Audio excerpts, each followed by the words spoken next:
दोस्तों, आप सभी का हमारे YouTube channel V2 study point में स्वागत है।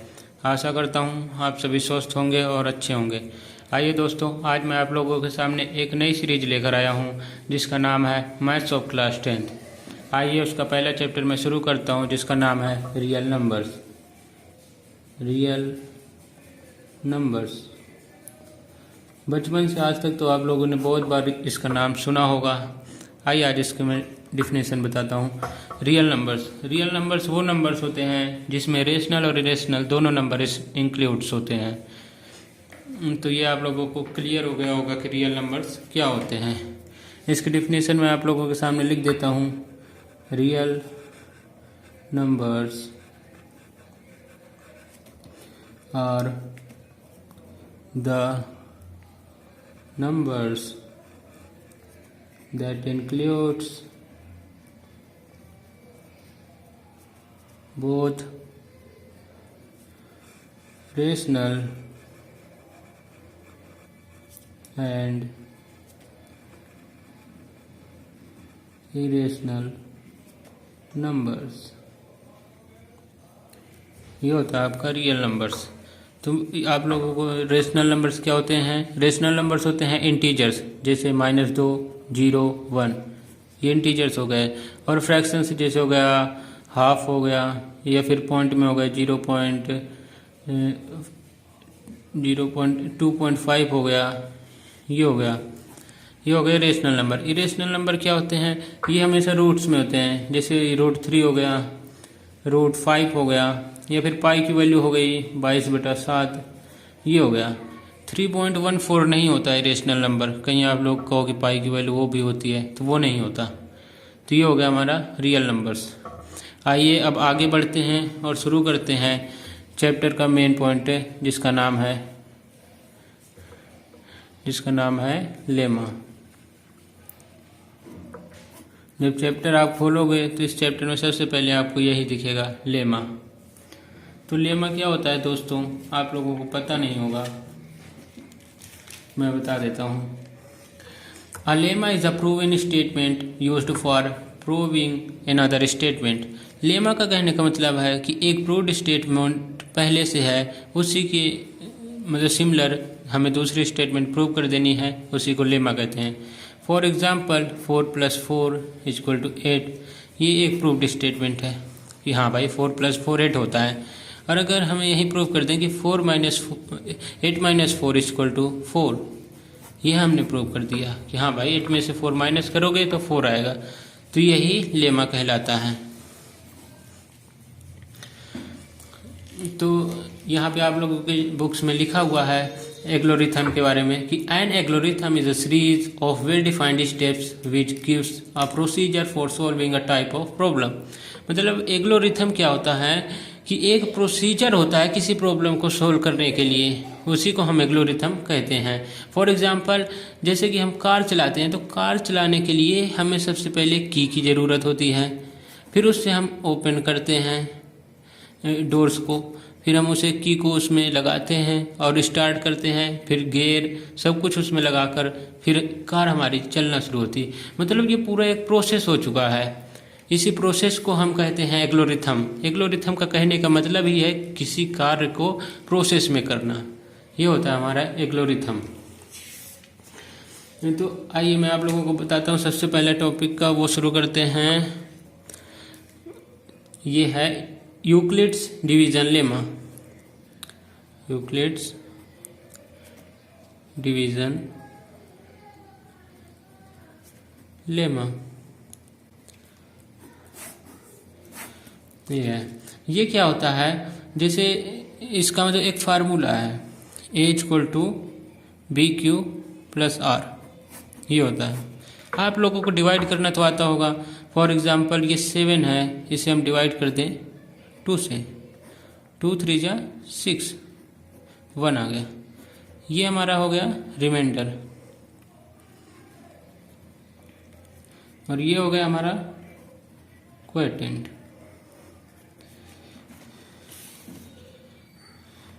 और ये हो गया हमारा डिवाइजर।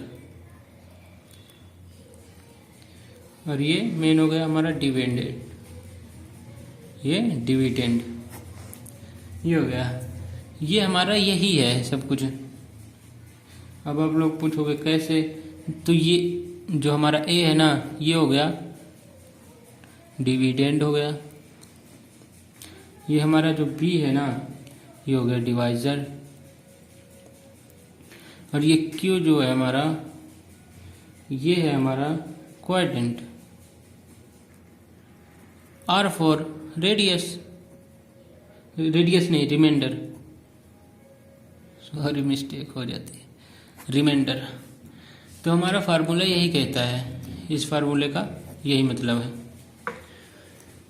तो इसके बेस पे मैं एक क्वेश्चन करा देता हूँ आपके एक्सरसाइज से। एक्सरसाइज में दिया हुआ है, आप एक्सरसाइज में 5वां क्वेश्चन है ये। Use Euclid's division lemma to show that the cube of any positive integer is of form 9m। Question लिख देता हूँ, एक क्वेश्चन है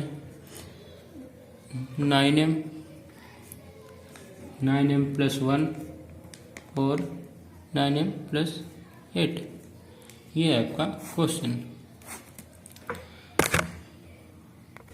तो दोस्तों इस क्वेश्चन को सोल्व करने के लिए हमें यूज करना है यूक्लिड्स डिवीजन लेमा रूल। तो इसका हम यूज करके इस स्टेटमेंट को सोल्व करेंगे। तो हम लिख लेते हैं H equal to BQ plus R। हमने ये स्टेटमेंट लिख लिया। अब ये देखो, ये जो 9 है, 9 तक है, तो ये इसका रेडियस कितना होगा?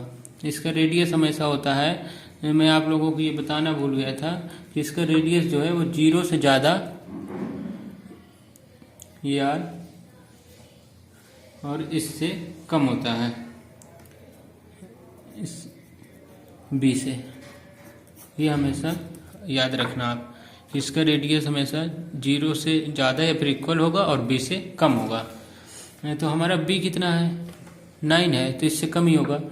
तो ये हमारा R आ जाएगा 0 1 2 3 4 5 6 7 8, ये आ गया। अगर हम इन सब के लिए सोल्व करेंगे तो हमें बहुत टाइम लगेगा, तो इसीलिए हम इसमें दिमाग लगाएंगे। जैसे हमारा 9 है B, तो 9 डिविजिबल मतलब किसका होता है?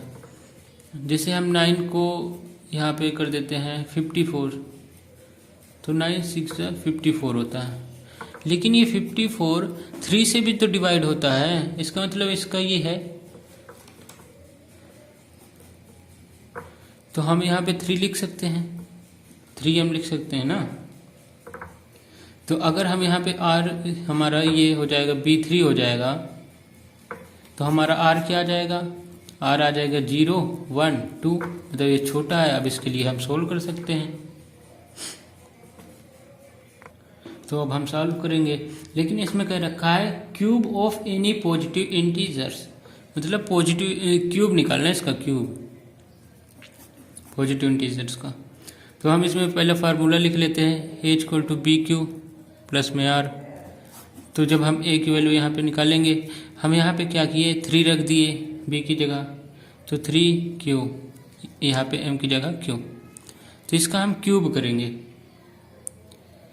क्योंकि क्यूबिक इंटीजर निकालना है। तो 3 का क्यूब क्या हो जाएगा? 27 क्यूब इक्वल टू, अब इसमें से हम 9 कॉमन ले लेते हैं, तो ये हो जाएगा हमारा 3Q। अब हमारा ये जो है, ये कोई पॉजिटिव इंटीजर ही तो होगा जब यहाँ पे हम Q की वैल्यू रखेंगे। तो हमारा क्या हो जाएगा, ये आ जाएगा हमारा 9M ही तो आ जाएगा। हम इसी चीज़ को, यही चीज़ तो आ गया हमारा, मतलब ये क्लियर है कि ये प्रूव्ड हो चुका है।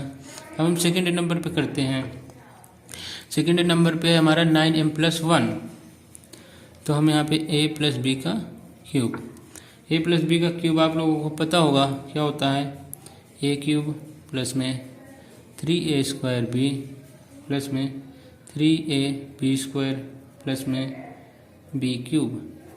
ये आप लोग याद रखना, याद नहीं होगा तो फार्मूला। तो हम अब 9M प्लस 1 में अगर रखेंगे, तो ये हम यहाँ पे रख देंगे 3M प्लस में 1 का क्यूब, ये रखेंगे। तो हम यहाँ पे ये सोल्व करते हैं दोस्तों। अब इसे हम सोल्व करेंगे तो ये क्या हो जाएगा, 3q क्यूब हो गया, प्लस में 3 ये हो गया 3q, और b हो गया हमारा 1, ये स्क्वायर हो गया, प्लस में 3 ये क्या है हमारा 3q ब्रैकेट में 1 का स्क्वायर, प्लस में b क्या है 1 का क्यूब। तो अब इसे हम सोल्व कर लेंगे तो ये हो जाएगा 27, ये हो जाएगा हमारा 27 q का क्यूब प्लस में 9q स्क्वायर प्लस में 9q प्लस में 1। तो अब इसमें से हम 9 कॉमन ले लेते हैं तो यहाँ पे हो जाएगा 3q का क्यूब प्लस में q स्क्वायर प्लस में q प्लस में 1। ये हमारा पॉजिटिव इंटीजर्स ही तो होगा, हम यहाँ पे कुछ भी रखेंगे तो हमारा पॉजिटिव इंटीजर्स आएगा, तो हम इसे m लेट कर लेंगे, तो ये हमारा 9m प्लस 1, ये हमारा सेकेंड प्रूफ हो गया, ये वाला 9m प्लस 1। अब हम थर्ड वन करेंगे, थर्ड वन हमारा क्या है 9m प्लस 8, इसको करेंगे हम तो सेम फार्मूला लगाएंगे, तो हमारा ये फार्मूला आप लोगों को याद ही है, तो इसी को लगाएंगे क्यूब में, तो 9q का क्यूब हो जाएगा प्लस में 3 ये हमारा 9q का स्क्वायर, b हो गया 8 प्लस में 3 9q 8 का स्क्वायर प्लस में 8 का क्यूब। ये आप लोगों को सोल्व करना है, तो ये क्या हो जाएगा सोल्व, इसे आप लोग सोल्व कर लीजिए, मैं वीडियो को बढ़ा देता हूँ। तो दोस्तों हमने इसे ब्रेक नहीं किया था, इसे हम ब्रेक कर लेते हैं, तो ये हो जाएगा हमारा 3q का क्यूब प्लस में हो जाएगा यहाँ पे 3q का स्क्वायर, और ये इसको करेंगे तो ये 2 में हो जाएगा, तो ये हो जाएगा 2 यहाँ पे आ जाएगा, प्लस में ये हो जाएगा 3q, ये हो जाएगा यहाँ पे 2 का स्क्वायर प्लस में 2 का क्यूब। तो हम इसे सोल्व करेंगे तो ये हो जाएगा 27 का क्यूब प्लस में ये हो जाएगा हमारा 27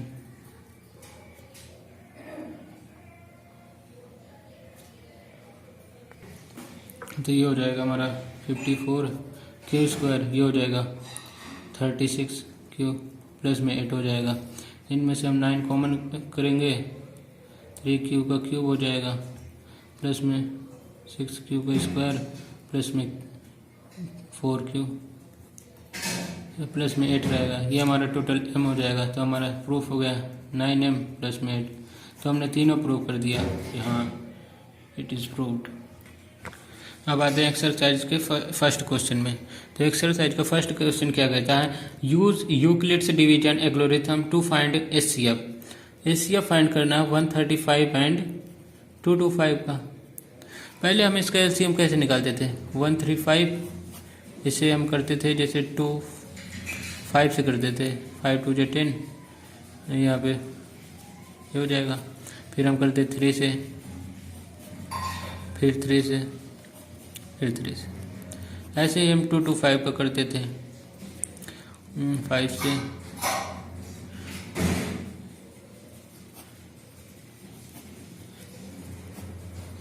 ये करते थे। फिर हम ऐसे लिख लेते थे 5 3 इंटू 3 इंटू 3, ऐसे 5 इंटू 5 इंटू 3 इंटू 3। तो हमारा ये जो कॉमन होता था वही आ जाता था। तो ये आ जाता था हमारा एचसीएफ। हमारा ये पुराना मेथड है। ये 5 भी तो है, आप लोग यार ध्यान भी नहीं देते। 9 5 ये हो जाएगा हमारा 45। ये हमारा पुराना मेथड था। अब हम इसे नए मेथड से करेंगे, यूक्लिड से डिवीजन मेथड से। तो हम हमेशा क्या करते हैं, जैसे देखो 135 है, ये बड़ा है इससे 2 2 5 से, ये बड़ा है। तो इसको हम ऐसे डिवाइड करेंगे, 1 3 5 ब्रैकेट में ले लेंगे 2 2 5 को ऐसे ले लेंगे। फिर हम इसे डिवाइड करेंगे। आप लोगों को डिवाइड आता होगा कि करके दिखाऊं? चलो कर देता हूँ। तो हम इसे करते हैं दोस्तों। तो 13 की कितनी बार ले जाएं कि इससे ज़्यादा ना जाए, तो 1। तो 1 3 5 आ गया। रिमाइंडर देखो 90 हो जाएगा। हाँ, अब हम इसी को यहाँ पे ला देंगे 1 3 5। अभी ये कितनी बार में जाएगा ये देखो, 1 90 लिख देते हैं, 5 45 हो गया। अब 90 को यहाँ पे ला देंगे, ये हो जाएगा 2। मतलब जब तक 0 ना आ जाए तब तक करते रहना है, और जब हमारा लास्ट में जो डिवाइड हो जाएगा फुली और यहाँ पे जो होगा वही होगा हमारा HCF, यानी कि 45 हो गया हमारा आंसर। तो ऐसे ही है दोस्तों। हाँ, तो दोस्तों नेक्स्ट क्वेश्चन भी हमारा यूक्लिड्स मेथड से मतलब रिलेटेड है, तो उससे कर लेंगे। थर्ड भी ऐसे ही सेम है एंड फोर्थ भी। तो एक्सरसाइज 1.1 मैंने कंप्लीट करा दिया, आप लोग इसे कर लीजिएगा। जो समझ में ना आए उसे कमेंट सेक्शन में क्वेश्चन नंबर डाल दीजिएगा बस, फिर मैं बता दूंगा नेक्स्ट वीडियो में। और आज के लिए यही है, धन्यवाद दोस्तों। अगले एक्सरसाइज हम कल करेंगे। धन्यवाद।